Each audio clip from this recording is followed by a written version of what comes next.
آج کل امریکہ میں خاص طور پہ رہتے ہوئے جو ایتھیزم ہے وہ کافی پھیل رہا ہے، اور اکثر مسلمان لوگ بھی جب بندہ انڈیپینڈنٹ ہو جاتا ہے، انسان تکبر کرتا ہے اور ان کا ذہن میں آتا ہے کہ خدا کدھر ہے، میں نے تو سب کچھ خود کیا ہے، میں سب کچھ خود کر سکتا ہوں. جو ایتھیزم ہے آج کل جو چل رہا ہے ارد گرد کام پہ، لوگ کدھر ہے تمہارا خدا، حالات جو ان حالات واقعات، اور خاص طور پہ جو مسلمانوں کے ساتھ آج کل ہو رہا ہے، ان حالات واقعات میں میرا سوال یہ ہے کہ اپنے ایمان کو کیسے پختہ رکھا جائے. اور خاص طور پہ جب مسلمان لوگ آ کے کہتے ہیں کہاں ہے تمہارا خدا، تو آپ کہتے ہیں میں نے اتنی محنت کر کے اپنا ایمان پہ بڑی محنت کرنی پڑتی ہے، تو اپنی محنت کر کے ایمان پکا کیا، پھر لوگ آ کے پھر آپ کے ذہن میں ڈاؤٹ ڈال دیتے ہیں، شک و شبہ ڈال دیتے ہیں. بہت اچھا سوال ہے اور میرے خیال میں بڑا اہم سوال ہے. اس کے پس منظر کو تھوڑا سمجھ لیجئے. اللہ تعالیٰ نے قرآن مجید میں بتایا ہے کہ ہم نے جب دنیا کی ابتدا کی تو پہلے دن سے اپنا تعارف بھی کرا دیا اور اپنی ہدایت بھی نازل کر دی. پہلا انسان ہی پیغمبر تھا. قرآن مجید بتاتا ہے کہ ایک لمبے عرصے تک لوگوں میں کوئی بڑا اختلاف نہیں پیدا ہوا، لیکن بتدریج اس طرح کے سوالات پیدا ہونا شروع ہو گئے اور مذہبی معاملات میں، مذہبی تصورات میں لوگوں کی اپنی عقل، لوگوں کے اپنے جذبات مداخلت کرنے لگ گئے. تو فرمایا کہ پھر فبعث اللہ النبیین مبشرین و منذرین، پھر ہم نے پیغمبر بھیجنے شروع کیے اور ان کے ذمے یہ کام لگایا کہ وہ لوگوں کو خبردار کریں، بیدار کریں، ان کو بتائیں کہ وہ غلطی کر رہے ہیں. وَأَنزَلْنَا مَعَهُمُ الْكِتَابَ، ان کے ساتھ کتابیں نازل کی، لِيَحْكُمَ بَيْنَ النَّاسِ فِي مَا اخْتَلَفُوا فِيهِ، تاکہ وہ ان اختلافات کا فیصلہ کریں. اس کے نتیجے میں دنیا نے کیا رد عمل ظاہر کیا؟ قرآن یہ بتاتا ہے کہ صدیوں تک، بلکہ کہا جا سکتا ہے کہ ہزاروں سال تک، اور کم و بیش 5000 سال کی تاریخ سے ہم واقف ہیں. پیغمبروں کو کوئی بڑی کامیابی نہیں، بلکہ شرک نہ صرف یہ کہ پھیلا، شرک مذہب بنا، شرک پر تہذیبیں استوار ہوئیں. اللہ تعالیٰ کے جو پیغمبر آئے، بعض موقعوں پر 2-4 ان کے اپنے قریبی عزیز بھی ان کے ساتھ نہیں نکل سکے.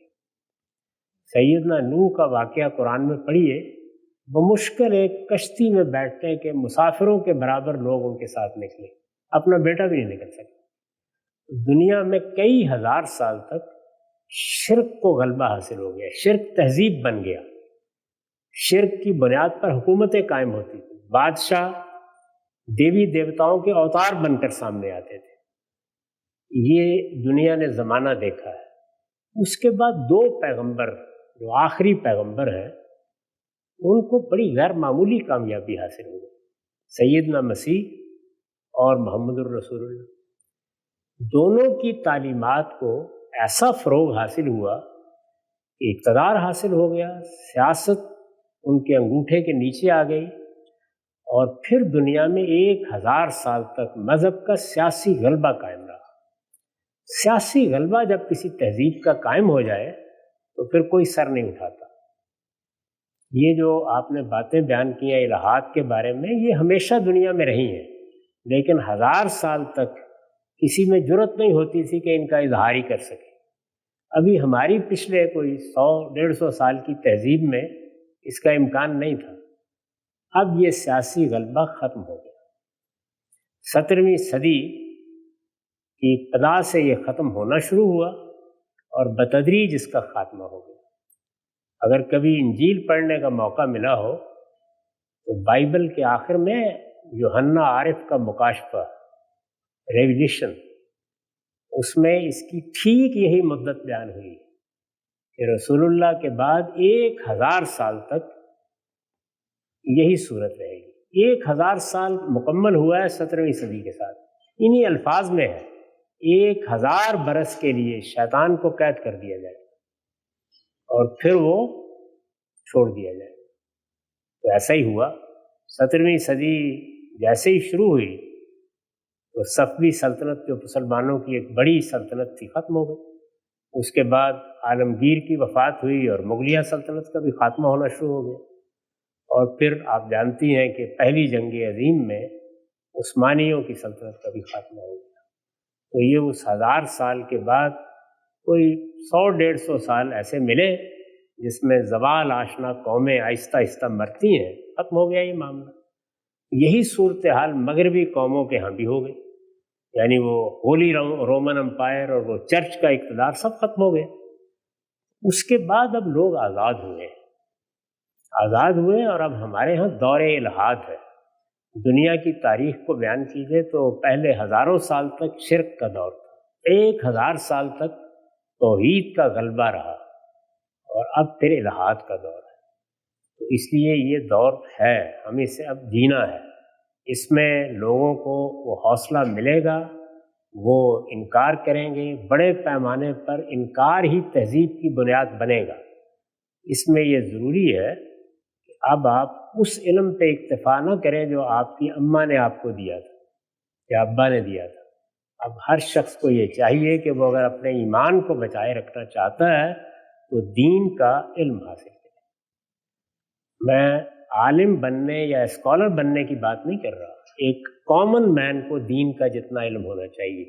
یہاں زیادہ تر ڈاکٹر حضرات ہیں، ہر آدمی ڈاکٹر نہیں بنتا، لیکن آپ یہ کہتے ہیں نا کہ حفظان صحت کے اصولوں کا ضروری علم ہر آدمی کو ہونا چاہیے، بیماریوں سے بچنے کے لیے تدابیر کا ضروری علم ہونا چاہیے، تو وہ ضروری علم آپ حاصل کریں۔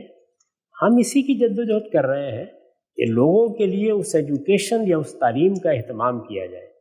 ہماری یہ نسلیں، ہم بھی ان میں شامل ہیں، ان کو کبھی اس کا تجربہ نہیں ہوا۔ وہ ایک تہذیب میں پیدا ہوئے، اس تہذیب کا غلبہ تھا، اس میں اماں نے یہ کہہ دیا، ابا نے یہ کہہ دیا، ہمسایوں نے یہ کہہ دیا، سب مان لیتے تھے، وہ دنیا ختم ہو گئی۔ تو اب نئی دنیا، یہ صرف امریکہ کا معاملہ نہیں ہے، ہمارے اپنے ملک میں ذرا اندر اتر کے دیکھیے، اپنے اسکولوں میں جا کے دیکھیں، اپنی یونیورسٹیوں میں بات کر کے دیکھیں، نئی نسل کو ذرا کھل کر بولنے کا موقع دیں، وہ سب کے سب اسی صورتحال سے دوچار ہیں۔ تو اس کا راستہ صرف یہ ہے کہ آپ کو اپنا ایمان بچانا ہے اور ان کا بھی، تو علم حاصل کریں۔ تہذیب کے غلبے کا زمانہ ختم ہو گیا، اب استدلال کا، ریزننگ کا غلبہ ہوگا، تو آپ کا بھی ایمان بچے گا اور آپ کے بچوں کا۔ تو بالکل واضح ہو گیا۔ آمدی صاحب نے پہلے سوال کا جواب دیتے ہوئے یہاں پہ تفصیل سے بتایا تھا کہ خود ان کا اس پورے کے پورے مسئلے میں کیا کنٹریبیوشن ہے۔ 2 بالکل لیٹسٹ آرٹیکل ہیں، خدا پر ایمان اور الحاد کا مقدمہ، آرگومنٹ آف ایتھیزم اور بلیو آن گاڈ۔ یہ ہماری ویب سائٹ پہ بھی موجود ہیں، یوٹیوب چینلز پہ بھی ہیں، آڈیو میں، انگلش، اردو، ہر سطح پر ہیں۔ اس میں پوری طریقے سے ایجوکیٹ کیا گیا ہے کہ کیسے آپ نے اپنے ایمان کو بچانا ہے۔